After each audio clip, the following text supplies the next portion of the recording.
ಈ ಶ್ರೀನಿವಾಸ ಅಂತ ಹೇಳಿದರೆ ಕೃಷ್ಣಾವತಾರನೇ. ಆದರೆ ಕೃಷ್ಣ ಮದುವೆಲ್ಲ ಆದಮೇಲೆ ಇರುವಂತಹ ರೂಪ ಅದು ಶ್ರೀನಿವಾಸ, ದೊಡ್ಡ ಕೃಷ್ಣ ಶ್ರೀನಿವಾಸ ಅಂತ. ಅದೇ ಬಾಲಕೃಷ್ಣ ವಿಠಲ, ಕೃಷ್ಣ ಬಾಲಕೃಷ್ಣ. ಇಲ್ಲಿ ಬಂದರೆ ನಿಮಗೆ ದೊಡ್ಡ ಕೃಷ್ಣನ ದರ್ಶನ ಆಗ್ತದೆ. ನಾವೆಲ್ಲರೂ ದೇವಸ್ಥಾನಕ್ಕೆ ಬರೋದು ಯಾಕೆ ಕೇಳಿದರೆ ಸ್ವಲ್ಪ ಶಾಂತಿ ಬೇಕು, ನೆಮ್ಮದಿ ಬೇಕು ಅಂತ. ಇಡೀ ದಿವಸ ಈ ಬೇರೆ ಕೆಲಸ ಮಾಡಿ ಮಾಡಿ ದೇವರ ಸ್ಮರಣೆ ಬರದೆ ಸ್ವಲ್ಪ ದೇವರ ನೆನಪಾಗಬೇಕು ಅಂತ ದೇವಸ್ಥಾನಕ್ಕೆ ಬರೋದು. ಹಾಗೆ ಎಲ್ಲರೂ ಹೆಚ್ಚಾಗಿ ತಿರುಪತಿಗೆ ಹೋಗ್ತಾರೆ. ತಿರುಪತಿಗೆ ಹೋದರೂ ಕೂಡ ಅಲ್ಲಿ ಕಷ್ಟಪಟ್ಟು ಎಲ್ಲವನ್ನು ಬಿಟ್ಟು ಅಲ್ಲಿ ಇದ್ದು ದರ್ಶನ ಆಗ್ತದೆ. ಆದರೆ ಎಷ್ಟು ಸರ್ತಿ ದರ್ಶನ ಮಾಡಿದರೂ ತೃಪ್ತಿ ಬರೋದಿಲ್ಲ. ಇನ್ನೂ ಮಾಡುವ ಅಂತಲೇ ಬರೋದು.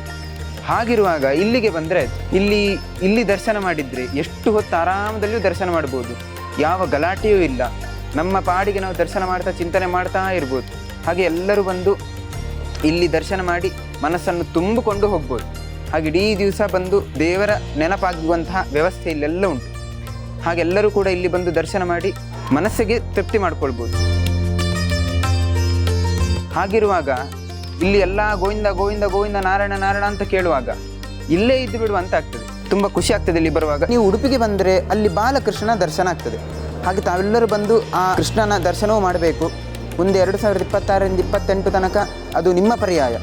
ಹಾಗೆ ನೀವೆಲ್ಲರೂ ಬಂದು ಅದನ್ನು ಸುಧಾರಿಸಿ ಕೃಷ್ಣನ ಅನುಗ್ರಹಕ್ಕೆ ಪಾತ್ರ ಆಗಬೇಕು ಅಂತ ಹೇಳುತ್ತಾ ಶ್ರೀಕೃಷ್ಣ ಅರ್ಪಣಮಸ್ತು.